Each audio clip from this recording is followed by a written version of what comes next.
Bismillahirrahmanirrahim. Assalamualaikum warahmatullahi wabarakatuh. Alhamdulillahirrabbilalamin. Wassalatu wassalamu ala asrafil anbiya'i wal mursalin Sayyidina Muhammadin wa ala alihi wa ashabihi ajmain amma ba'd. Kunjuk dumateng para rawuh tinesepuh Bapak Ibu ingkang hormati. Wabil khusus dumateng Mas Kentut Adi Prakosae oleh Mbak Ilma Elviani. Sepindah sadanipun kita awiti monggo kula dherekaken menjawaken rasa syukur dhateng Allah Subhanahu wa taala. Wonten ing kesempatan siang menika kita tansah kaparingan kesehatan, kesempatan sehingga kita saged nyesaken ing lampahi ijab kabul pencatatan pernikahanipun saudara JM Kentut Adi Prakoso kaliyan Mbak Ilma Elviana. Monggo kita kita awali kanthi wawasan basmalah serangan. Monggo. Bismillahirrahmanirrahim. Nggih, sepindah kula nyuwun saksi saking pihak kakung rumiyin Pak. Tempat tinggalipun? Tempat tinggalipun? Kembangan. Nggih. Nggih. Nggih. Nomor kalih Pak Yosua Pak 65.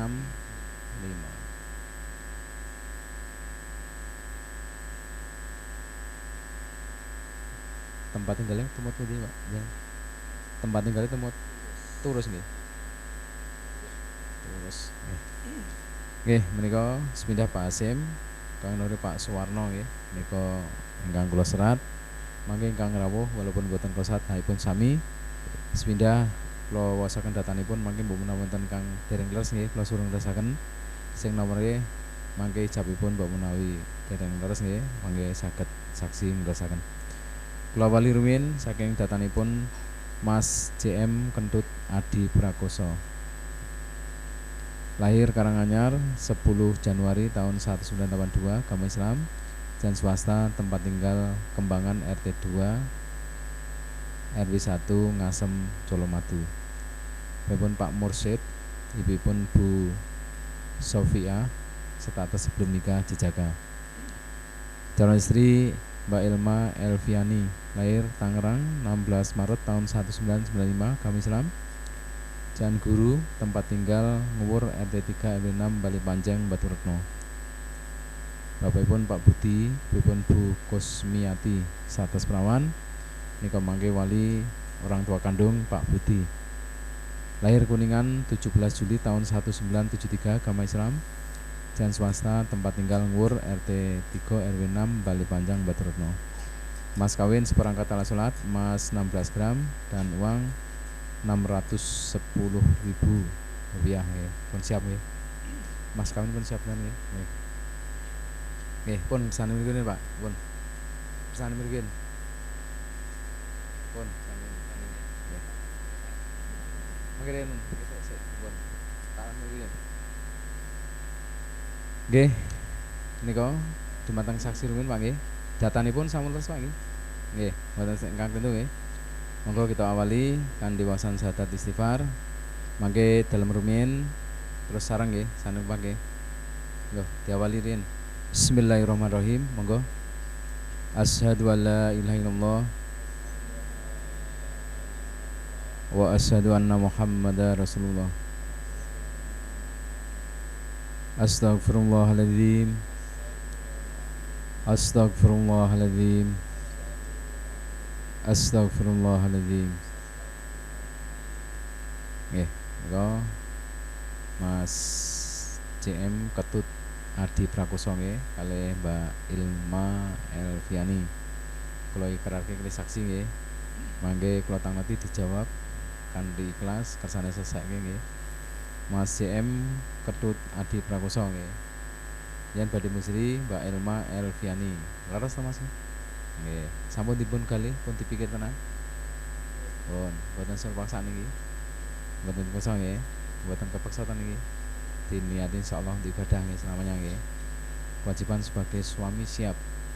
Siap nggih. Mbak Ilma Elviani, yen badhe istri Mas CM Ketut Adi Prakoso. Ikhlas, Mbak? nggak ada unsur paksaan, nggak dipaksa nggih. Diniati insyaallah ibadah nggih. Kewajiban sebagai seorang istri siap. Mas kawinipun seperangkat alat salat mas 16 gram kalian arto 610.000 rupiah. Cukup niki? Nggih, pinjan serah nggih.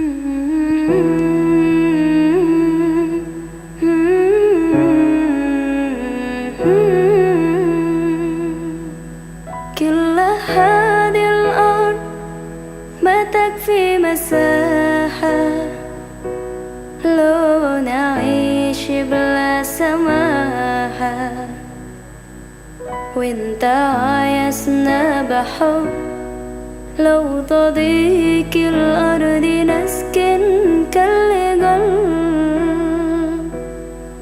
كل هذه الأرض ما تكفي مساحة لو نعيش بلا سماحة. Nggak apa-apa, nggih.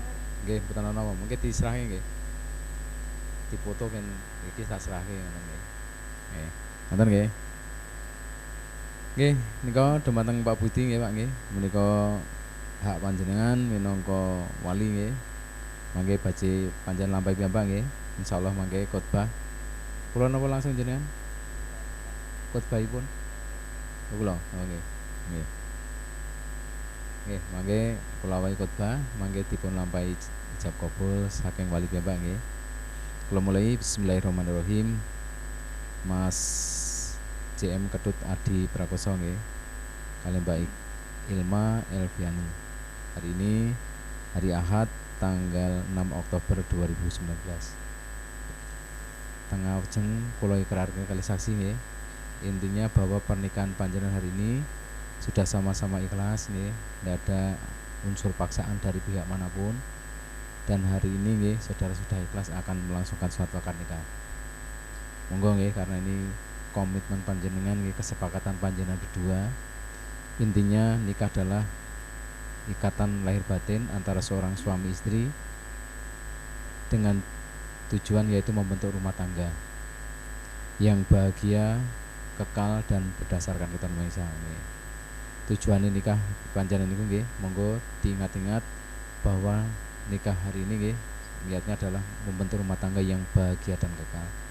Mula monggo karena ini udah niat panjenengan jangan sampai nggih nanti jenengan abaikan, jangan lali dhisik niate kaya ngono nggih.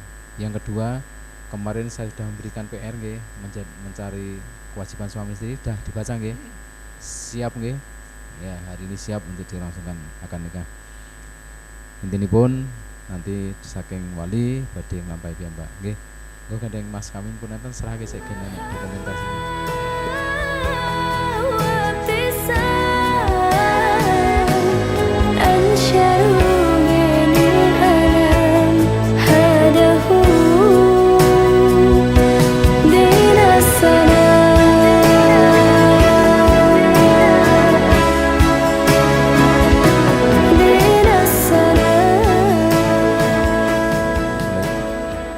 A'udzubillahi minasyaitonirrajim. Bismillahirrahmanirrahim. Alhamdulillahi nahmaduhu wa nasta'inu wa nastaghfiruhu wa na'udzu billahi min sururi anfusina wa min sayyiati a'malina may yahdihillahu fala hadiyalah. Asyhadu an la ilaha illallah wahdahu la syarikalah wa asyhadu anna Muhammadan abduhu wa rasuluh. Allahumma sholli ala sayyidina Muhammad wa ala alihi wa ashabihi ajmain. Wa qala ta'ala ya ayuhan nas inna khalaqnakum min dzakarin wa unsa wa ja'alnakum inna akramakum indallahi. Wa qala Nabi sallallahu alaihi wasallam an-nikahu sunnatun faman aw sunnatun. Wa qala Allah ta'ala fil Qur'anil Karim a'udzu billahi minasyaitonir rajim. Bismillahirrahmanirrahim. Wa min ayatihi an khalaqalakum min anfusikum azwajan litaskunu ilaiha wa ja'ala mawaddatan wa rahmah inna fi dzalika qarun. Sadaqallahul barakallahu laka wa baraka alaika wa ja'alakum fil khair.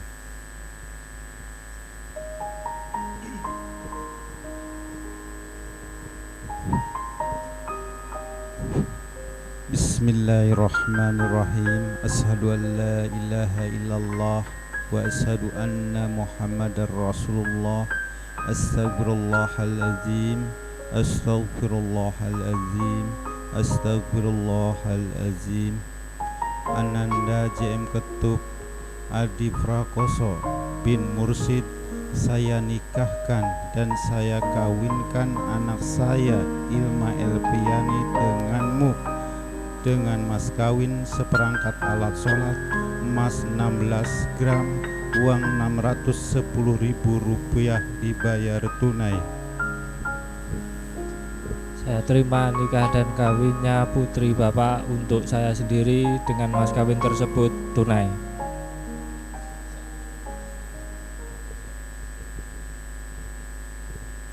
Monggo kita ndonga sanan. A'udzubillahi minasyaitonirrajim. Bismillahirrahmanirrahim. Barakallahu laka wa barakalaika wa jmanaka fil khair bi rahmatika ya arhamar rahimin. Walhamdulillahi rabbil alamin. Allahumma alif banahuma kama lafta baina adama wa khawa wa alif banahuma kama baina sufa wa yulaiha wa alif banahuma kama baina Muhammadin sallallahu alaihi wa kubra.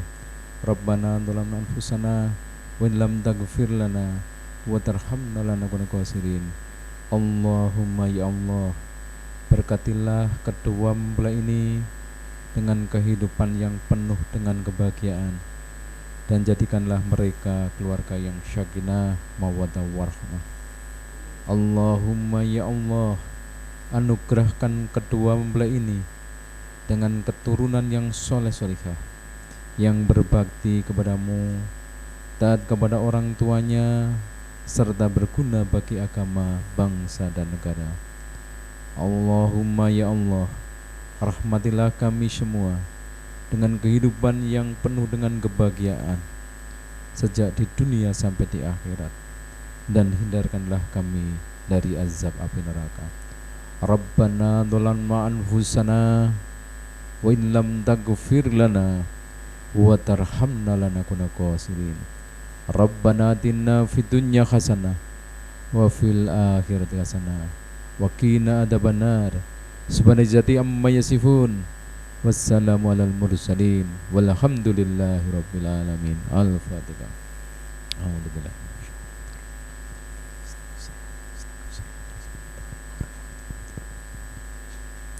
Alhamdulillahirabbil alamin. Dah kita laksanakan nggih. Mas Kentut Adi Prakoso dan Mbak Ilma Elviani nggih, dah kita laksanakan akad nikah. Insyaallah sudah sah ya. Ini ada janji yang sunah nggih untuk dibaca.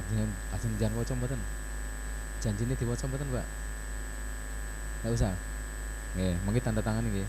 Nggih. Janjine wonten papat, tak terangke mawon.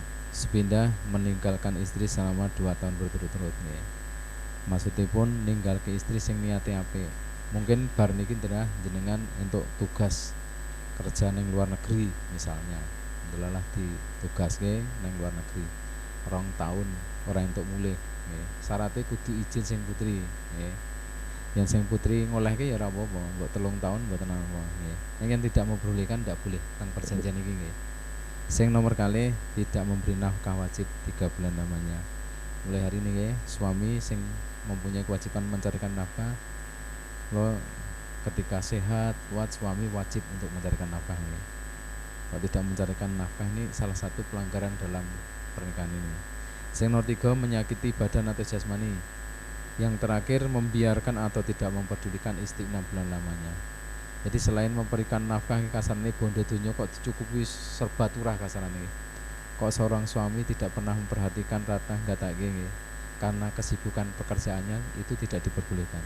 Jadi wajib seorang suami ini untuk memperhatikan istrinya. Karena apa? Suamilah yang bertanggung jawab baik nggih secara material termasuk dosa nggih. Istri dan anak keturunannya suami yang bertanggung jawab, maka harus memperhatikan dengan sebaik-baiknya. Sing terakhir nggih, monggo mangke nggih kewajibanipun insyaallah sudah dibaca. Monggo perjanjian panjenengan nggih, kesepakatan panjenengan monggo jangan sampai nanti pelaksanaan nggih kewajiban akad nikah ini nanti tidak bisa menjalankan dengan sebaik-baiknya. Yang terakhir nggih, monggo mas kawin seperangkat alat sholat dan sebagainya nggih nanti dipun manfaatkan dengan sebaik-baiknya. Ngapunten nggih kula boten saged matur kathah soalnya wonten tugas malih. Monggo kita tutup, kita akhiri kanthi wasan hamdalah senengan. Alhamdulillahirabbil alamin. Billahi taufiq hidayah. Assalamualaikum warahmatullahi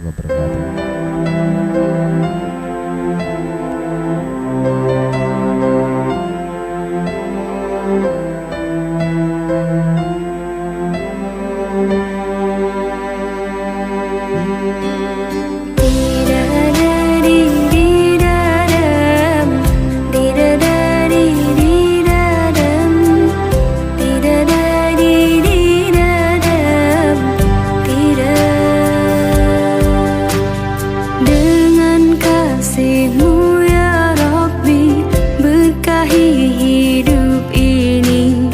Dengan cinta-Mu ya Rabbi, damaikan mati ini. Saat salahku melangkah, gelap hati penuh dosa, beriku jalan berarah temui-Mu di syurga. Terima sembah sujudku, terimalah doaku. Terima sembah sujudku, izinkan ku bertaubat. Maulana ya Maulana, ya Sami'u du'ana. Maulana ya Maulana, ya Sami'u du'ana. Maulana ya Maulana, ya Sami'u du'ana. Maulana ya Maulana, ya Sami'u du'ana.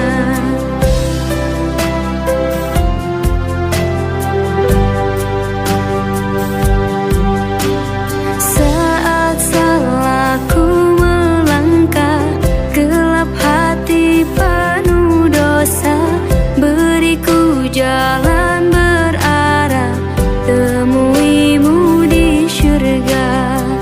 Terima sembah sujudku, terimalah doaku. Terima sembah sujudku, izinkan ku bertaubat. Maulana ya Maulana, ya Sami'u du'ana. Maulana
saka pengurus dalasan Ibu Sofiah sak rombongan ingkang mijil saking Laladan Solo Madu Karanganyar kepareng enggal kepareng lumebet dhateng dalem paharagyan.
winantu sagunging pakurmatan Sang Hyang Para Lenggah kakung Sunda Putri linangkung kadang pisan sutresna ingkang mijil saking laladan Kembangan Ngasem Colomadu Karanganyar ingkang sampun kepareng rawuh mugi keparenga wilujeng pinarak lenggah kanthi sukurnaning penggalih Sang Hyang Para Lenggah kakung Sunda Putri nuninjih panjenenganipun Bapa Mursidi dalasan Ibu Sofiah.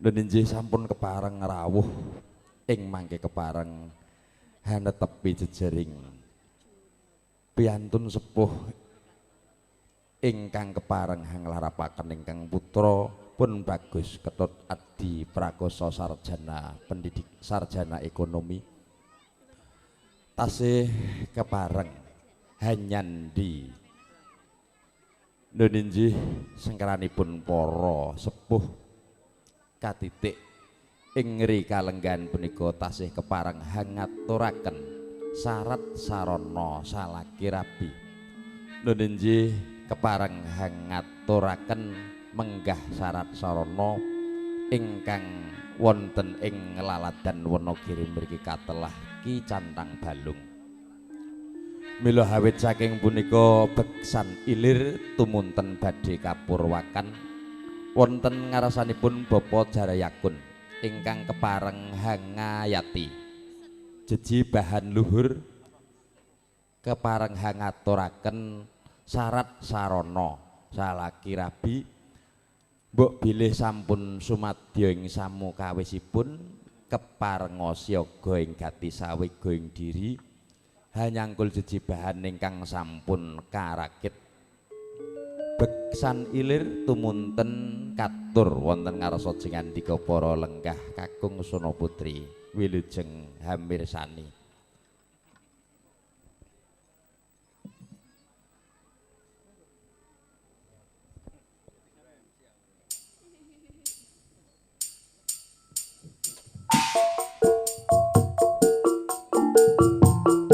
wonten ingkang kepareng hanampi rawuhipun Ki Cantang Balung kawula sumanggaaken saking keluarga ageng Bapa Budi Kuncara dalasan Ibu Kusmiati mbok bilih Pak Alih Sukamto ingkang kepareng mranitisaken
Mekaten nunjih beksani lir sampun keparang paripurna saking ngarsa jengandika para lenggah kakung Sura Putri. Mila awit saking punika hengengeti wancinipun ingkang sampun keparang dungkap siang pramila adicara tumunten badhe kapurwakan wonten ngarsanipun para lenggah kakung Sura Putri linangkung kadang besan sutresna ingkang mijil saking Ngasem Colomadu Karanganyar wilujeng pinarak lenggah kanthi mardu mardika ing penggalih matur nuwun.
Bismillahirrahmanirrahim.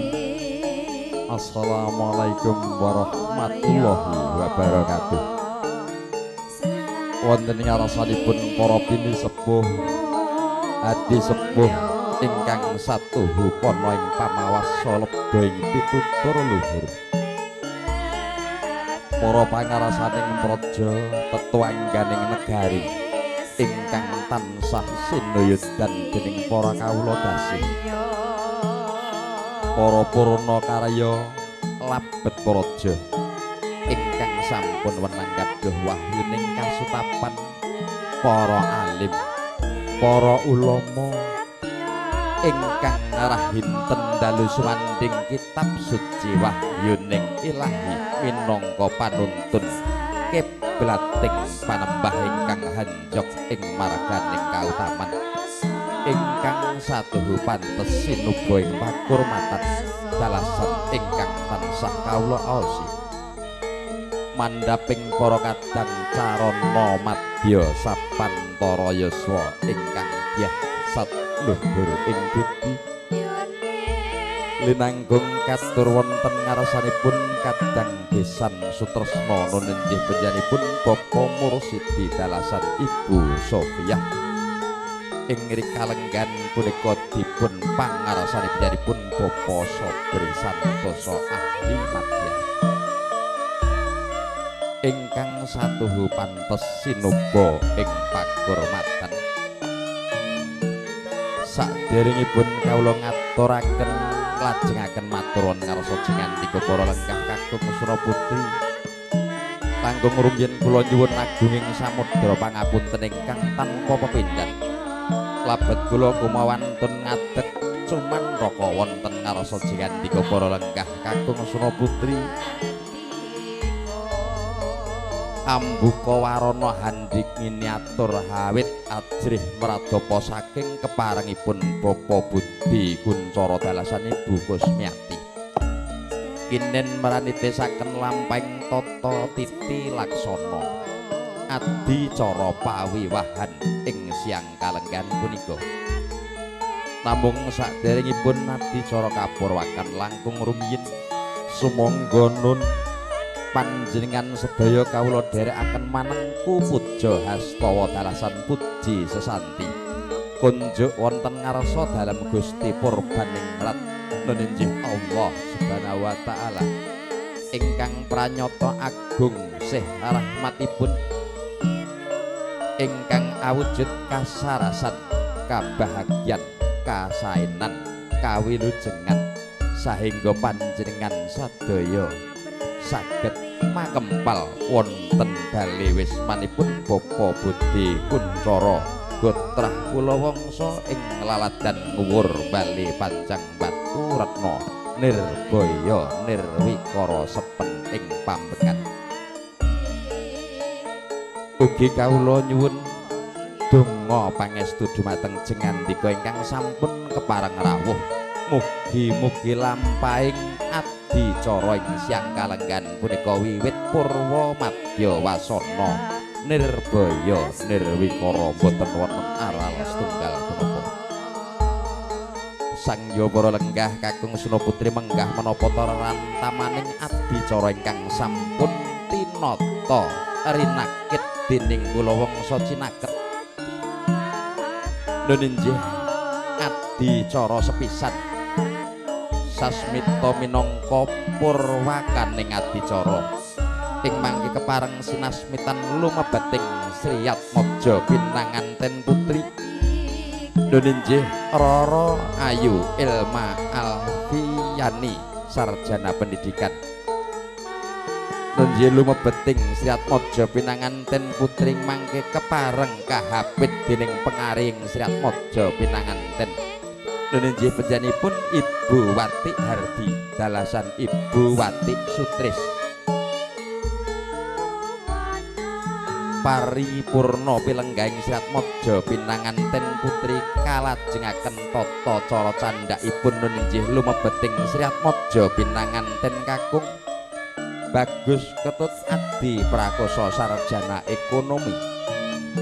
Nuninjih mangke lumebeting Sri Atmaja Pinanganten kakung badhe ginarugyuk teng Rama dalasan keng ibu sawetawis kulawarga cinaket. Namung tindakipun Sri Atmaja Pinanganten kakung kepareng kandhek ing sasana wiwaraning pahargyan labet kepareng hanetepi adicara srah panampining Sri Atmaja Pinanganten kakung wondene saking keluarga ageng Bapa Murosidi dalasan Ibu Sopiah Cala Madu Karanganyar ingkang tinanggenah kepareng hanyangkul jejibahan agung hamasrahaken Sri Atmaja Pinanganten kakung ing mangke kepareng badhe kasarira panjenenganipun Bapa Sobri Santosa ahli madya. Paripurna pangandika pasrah saking panjenenganipun Bapa Sobri Santosa ahli madya kalajengaken panampining pasrah saking keluarga ageng Bapa Budi Kuncara ing mangke panampining pasrah kepareng badhe kasarira panjenenganipun Bapa Suyana. Wondene jumenengipun Bapa Suyana ing mangke kepareng jinajaran panjenenganipun Bapa Sutrisna dalasan Bapa Sugi Harsana. Paripurna srah panampining Sri Atmaja Pinanganten kalajengaken tata cara ingkang sampun sinengker ing laladan Wonogiri utaminipun ing laladan Baturetna. Nuninjih pangging Sri Atmaja Pinanganten sarimbit kalajengaken karobongan jangkep sawetawis wonten ngarsa jingandika para lenggah kakung Suna Putri. Wondene pangging Sri Atmaja Pinanganten dalasan karobonganing mangke kepareng badhe dipun pratitesaken dening Ibu Sanggar Riyas Maheswari Batu Tengah panjenenganipun Ibu Sri. Paripurna karobongan sawetawis kalajengaken sungkeman ing mangke kalajengaken tata cara candhakipun. Nuninjih keparengipun ingkang hamengku gati Bapa Budi Kuncara dalasan Ibu Kusmiati kepareng hamanem Brama dumateng rawuh jingandika para lenggah kakung Suna Putri sesarengan atur pambagya harja yuwana. Kondene pambagya harja yuwana ing mangke kepareng badhe kasarira panjenenganipun Bapa Suwarna sarjana pendidikan. Jumenengipun Bapa Suwarna ing mangke badhe jinajaran panjenenganipun Bapa Omega dalasan Bapa Sukirman. Paripurna pambagya harja yuwana kalajengaken tata cara candhaipun Nunjih Sirat Maja pinanganten kepareng santun busana sawetawis utawi ingkang katelah kirap sepisan ingkang kawistanan kirap kanarendran paripurna kirap kanarendran ing mangke kepareng badhe kahayatan adicara candhaipun nunjih kirap kasatriyan para lenggah kakung Suna Putri wondene sasmita cetha purnaning pahargyan ing siang kalenggan punika ing mangke hambuk bilih sampun wonten sasmita wonten ngarsa jengandika para lenggah kakung Suna Putri Sriat Maja pinanganten kajeng karaken saking sasana wiwaha kajumenengaken ing wiwaraning pahargyan arsa ngontapaken kunduripun para tamu sarta ajawat asta minangka pralampita nyuwun tambahing donga pangestu dumateng jengandika ingkang sampun kepareng rawuh sang Jawa para lenggah kakung Suna Putri namung mekaten rerantamaning adicara ing siang kalenggan punika wilujeng pinarak lelenggahan ngantos paripurnaning pahargyan nuwun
Kakung Suna Putri mekaten menggah rerantamaning adicara ingkang sampun rinakit dening keluarga Cinaket dumunten adicara kepareng badhe kalajengaken wonten ngarasanipun Ibu Watik Hardi dalasan Ibu Watik Sutris boten ngira-ngira sing reh tata krami kepareng ajeng karasaking palenggan nuju ing sasana Tepas Wangi kepareng hanganti lumebeting Sriat Maja pinanganten putri lumebet ing sasana pahargyan nunjih Rarayu Ilma Elviani sarjana pendidikan sepisan malih wonten ngarasanipun Ibu Watik Hardi dalasan Ibu Watik Sutris boten ngira-ngira sing ngereh tata krami kepareng ajeng saking palenggan hangandriya Sriat Maja pinanganten putri lumebet ing sasana pahargyan nuwun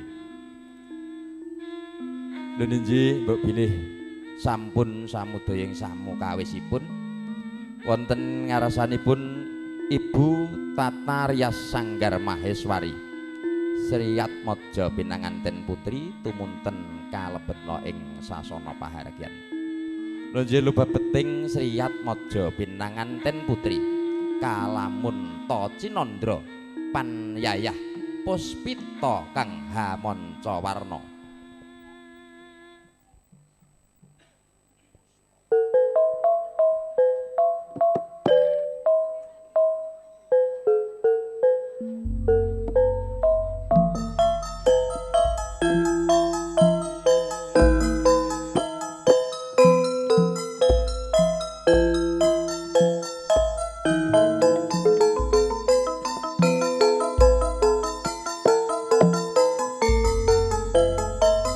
kaya-maya jagat ulon pernae ngalangut kang tanpa pagut pegating paningal kapagut uruting cakrawala waneh-waneh cagri ing gisik dadya upa rengganing pahargyan boten saru malah nambahi saya hasri senen jroning sana wiwaha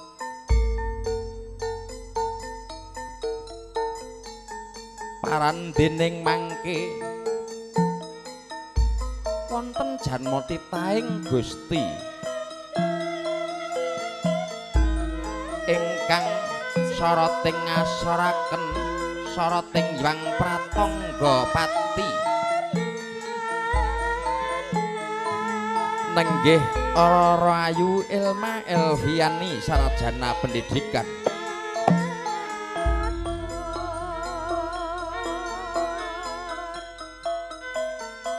arsa manjing ing alamat ya angrasuk busana kang sarwa kresna tinaretes ing kencana biar murup pating palencur pating pancurat panyayah srengenge kembar sewu cundruk mentul membat mentul sasmita kurmat dumateng jengandika para lenggah ingkang kepareng paring donga pangestu dumateng Sri Atmaja Pinanganten Putri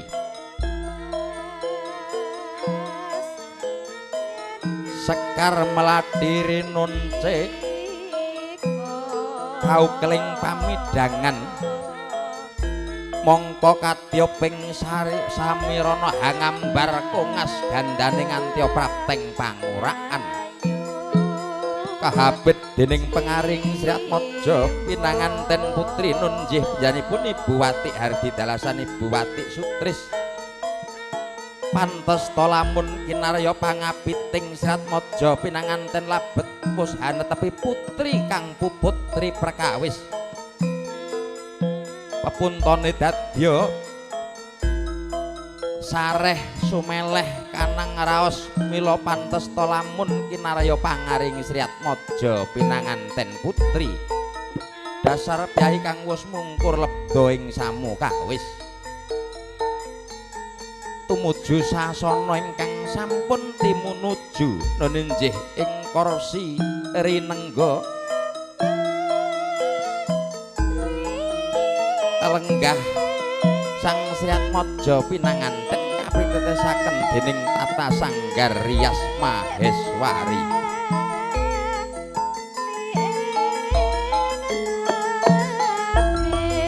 panganti kanang puspita kang kahemban ing asta cehna pralambita tandha tresnane marang priya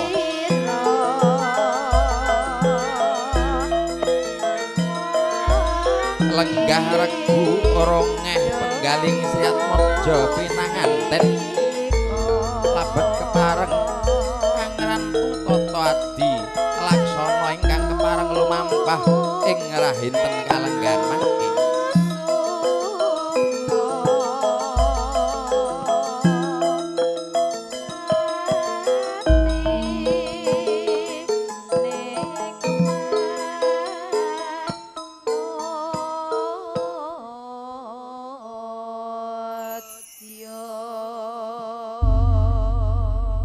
lulus raharja tindakira Sri Atmaja Pinanganten Putri nenenjih Rara Ayu Ilma Elviani sarjana pendidikan katingal lenggah anggana raras boten sah pun terangaken menawi piyantun Batu Dalasan Surakarta sampun pirsa sedaya anggana raras tegese lenggah piyambakan kalamun ta cinitra ing ukara semu panyayah goreh penggali labet hangrantu jejaka kang minangka gantilaning nala nenenjih Bagus Ketut Adi Prakoso sarjana ekonomi Sangya Pralenggah kakung Suna Putri kalajengaken tata cara candhakipun nenenjih lumebeting Sri Atmaja Pinanganten kakung panjenenganipun Bagus Adi Prakoso sarjana ekonomi ingkang kepareng ginarubyuk dening panjenenganipun Kang Rama Dalasan Kang Ibu jinambangan lampahipun sak marga-marga ing batos amung nyuwun kawilujengan ing reh sabarang tindak. Mbok bilih sampun sumadya ing samukawisipun mugi enggal keparenga lumebet ing sasana wiwaha. Sepisan malih wonten ngarsanipun Sri Atmaja pinanganten kakung Bagus Ketut Adi Prakoso sarjana ekonomi dalasan para pangombyong keparenga andhekaken tindak ing Sri Atmaja pinanganten keng Rama dalasan keng Ibu keparenga hanjampangi tindak ingkang putra. Mbok bilih sampun samudaya ing samukawisipun sumangga enggal keparenga lumebet dhateng dalem pahargyan.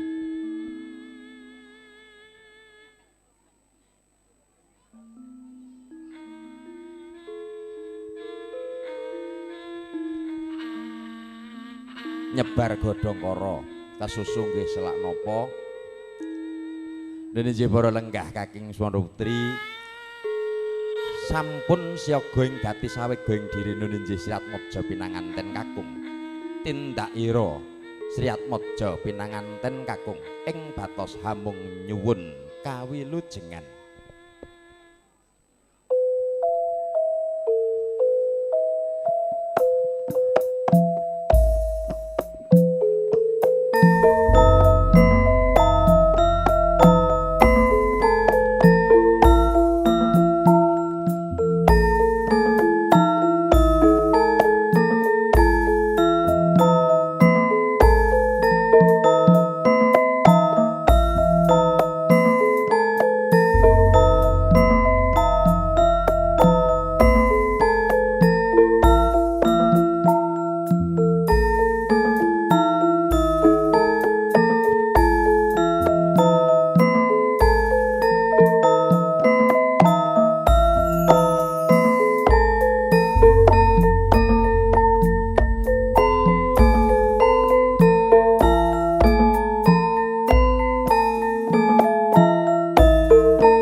Wilujeng nirbaya nirsangsaya tindakipun Sri Atmaja pinanganten kakung sampun jumeneng ing wewaraning pahargyan. Nunjih tata cara candhakipun serah panampining Sri Atmaja pinanganten wonten ngarasanipun Bapa Sobri Santosa ahli madya dalasan Bapa Suyana ingkang kepareng hanampi Bapa Sutrisna dalasan Bapa Sugiharsana ingkang kepareng hanjajari. Mboten ngira-ngira sing reh tata krami keparenga jumeneng abenajeng kalian panjenenganipun Bapa Sobri Santosa kepareng hangayai jejibahan luhur nunjih kepareng hangaturaken srah panampining Sri Atmaja pinanganten. Sepisan malih wonten ngarsanipun Bapa Suyana Bapa Sutrisna dalasan Bapa Sugiharsana keparenga jengkar saking sasana palenggahan tumunten tumuju ing sasana ingkang sampun kasumedyakaken. Para lenggah kakung Suna Putri sampun kepareng sawega ing diri saega ing gati nunjih panjenenganipun bapa ingkang kepareng anyangkul jejibahan luhur. Adicara pasrah kepareng badhe kasarira panjenenganipun Bapa Sobri Santosa ahli madya sasana Pandayawara kawula sumanggaaken sak cekapipun. Matur nuwun. Bismillahirrahmanirrahim. Assalamualaikum warahmatullahi wabarakatuh. Alhamdulillahirabbil alamin wa bihi nasta'inu wala umuri dunya waddin. Assalatu wassalamu ala asrofil anbiya'i wal mursalin wa ala alihi wa ashabihi ajmain. Dumateng panjenenganipun sesepuh bini sepuh ingkang tuhu kula bektosi. Dumateng para lenggah perawuh kakung Wah Putri ingkang kula hormati, langkung-langkung wonten ngarsanipun Bapa Suyana minangka sulih sarira panjenenganipun Bapa Budi lan Ibu ingkang kinurmatan. Nulinggih saktenipun sewu lepat kula nyuwun pangapunten mbok pilih kula kumawantun ngadeg wonten ngarsa panjenengan sedaya. Margi kula hanuhoni napa ingkang dados pamundhutipun panjenenganipun Bapak Muhtar Ali Mursidi kula kinen hamakli matur wonten ing kalenggan punika. Nun inggih saderengipun kula lajeng matur mboten katalumpen sumangga kula panjenengan sedaya tansah ngunjukaken raos puja lan puji syukur wonten ngarsanipun Gusti Allah ingkang Maha Agung karana ageng berkah saha rahmatipun ingkang sampun kaparingaken dumateng panjenengan sedaya dalasan kula. Dumateng panjenenganipun Bapak Suyono ingkang kinurmatan ingkang sepindah lumantar kula panjenenganipun Bapak Muhtar Ali Mursidi ngaturaken salam taklim dumateng keluarga ageng Bapak Budi kanthi wasilah Assalamualaikum warahmatullahi wabarakatuh. Ing salajengipun ing mriki kula kinen hamasrahaken nun inggih Cekar Sepoko Sasle nun inggih putra temanten kakung nun inggih pun Bagus Jauhari Mursidi Ketut Adi Prakoso sarjana ekonomi inggih menika putra kakungipun Bapak Muhtar Ali Mursidi sekalian ibu minangka hanetepi pirembagan ingkang sampun katepaken wonten ing kawuri mbok bilih ing dinten piniji dinten punika panjenenganipun Bagus Jauhari Mursidi Ketut Adi Prakoso sarjana ekonomi badhe kaijab kabulaken lan ugi kapanggihaken miturut adat widi-widana ingkang tasih lumampah wonten ing tlatah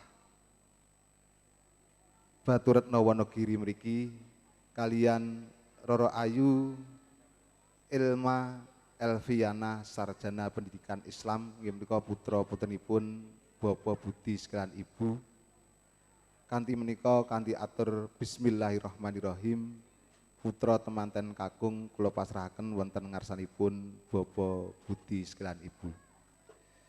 Ing salajengipun minangka katresnan kula ugi kinanten redana lan ugi serat serana